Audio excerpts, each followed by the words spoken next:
As a hobbyist, I do the cross-pollination of Foliage Anthurium for quite some time. I think it's more than 19 years.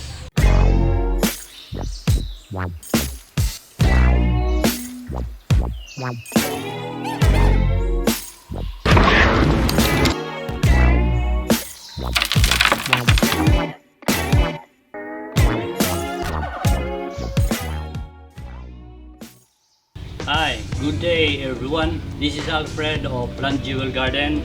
We're going to cover all about Foliage Anthurium, specifically the variegated ones, the new varieties. And as you know, there are 1,000 or over 1,000 types of Foliage Anthurium. These are the types, Aroid type and family under the Araceae. This Foliage Anthurium originated or it's a native to South and Central America. They prefer to thrive on a warm and humid environment. In Central America or South America, they are usually hunted under the canopy of the rainforest. Foliage Anthurium should be away from direct sunlight exposure. They prefer 70 to 85% net for them to be protected from direct sunlight exposure, like this. Too much sunlight, improper watering will cause slowing down growth of this Foliage Anthurium. Talking about the water requirements of Foliage Anthurium, they prefer low to medium amount of water. During dry and hot season, water once every 2 to 3 days. Potting medium of this Foliage Anthurium should be well drained. And for the feeding of this matured Foliage Anthurium, we do recommend once a month feeding. And repotting also should be done gradually as it grows. Here in the Philippines and other Asian countries, we prefer to use the potting media as follows. For the juvenile, this one, for the juvenile, the proportion is 50% rice hull, 30% cocoa chip, 20% humus. For the matured plants, we do recommend 50% cocoa husk chunk, 30% rice hull, and 20% humus. Why variegated Foliage Anthurium grow so slow compared to full green Foliage Anthurium? Variegated Foliage Anthurium have less surface area to photosynthesize and produce the sugar they need for growth. This is precisely the reason why we recommend for them to more filtered light compared with entire green Foliage Anthurium. Propagation process of Foliage Anthurium could be done through seeds and through cuttings, but we don't recommend cuttings if the Foliage Anthurium is as big as this. We do cut, we call it top cut when they are still in juvenile, so for them to give new pups. And for this stage, this is the right time for us to cross-pollinate. We call it cross-pollinate. We put the pollen grains of other Foliage Anthurium to this stage of the spadix. This one. I'm going to show you where to get the pollen grains. If you want to cross-pollinate your Foliage Anthurium, first we have to sanitize our hands, okay, for us to extract the pollen. This one, you can see that's the pollen. After that, we can do it by our bare hands. Just extract the pollen. That's it. See, you can see the powder like.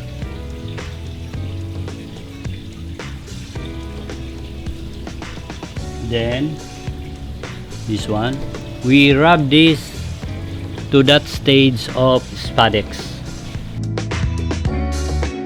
So here it is.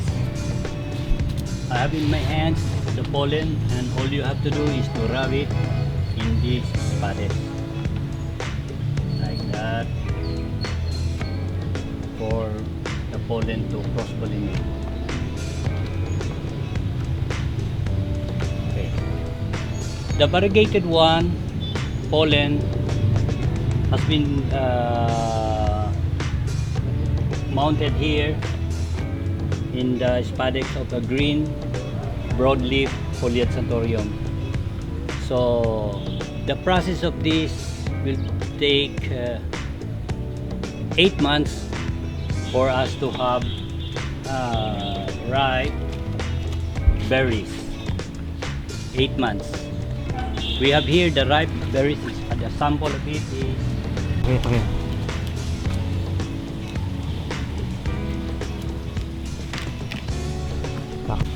so as I have said, after 7 or 8 months we can extract the seed from the berries and then sow it for germination like that.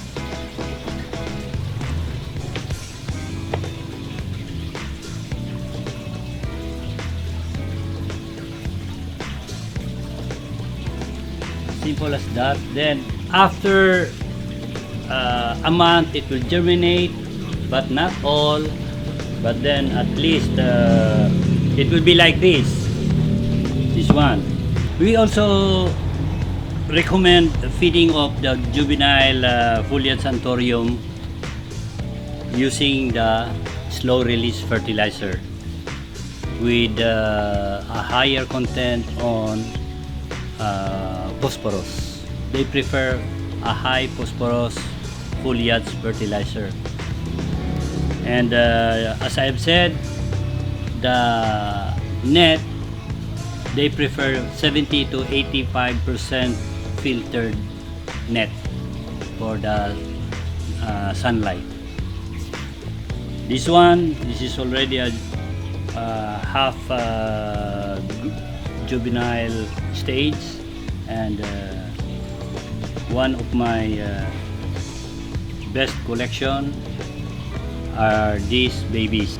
As a hobbyist, I do the cross-pollination of Foliage Anthurium for quite some time. I think it's more than 19 years of propagating through cross-pollination.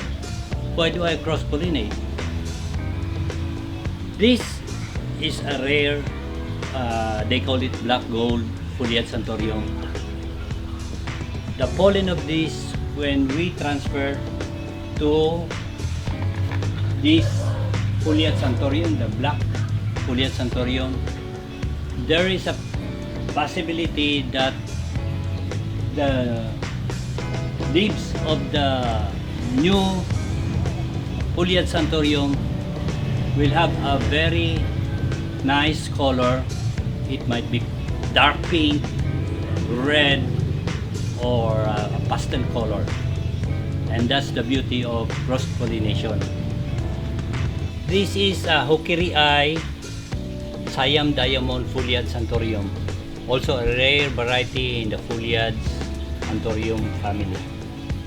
And this is my first seed that I have cross-pollinated 9 months ago, and it's almost ready for the harvest. Just imagine how long to develop or to get the seeds of this Foliage Anthurium, especially the rare variety. My first seed. So hopefully by after another 8 months, I'm going to show you the babies of this Foliage Anthurium. In taking care of this Foliage Anthurium, we do recommend regular spraying at least once a month for the insects, and then from time to time you have to check if there are snails, the button snails, because if once they're going to puncture the leaves at a very young stage, as it grows, as I've said, the puncture will be bigger and bigger, and it will result to an unhealthy plant. And for the water requirement, as I have said, at least for the matured, once every 2 or 3 days. We have to wait that the topsoil of this Foliage Anthurium, or the medium, is completely dry before we water again the plant. So that's all for today, folks. Please don't forget to subscribe Propagation TV at the YouTube channel. Don't forget to push the button, the bell button on that link for you to be notified for our next episode. That's all, guys. See you next time.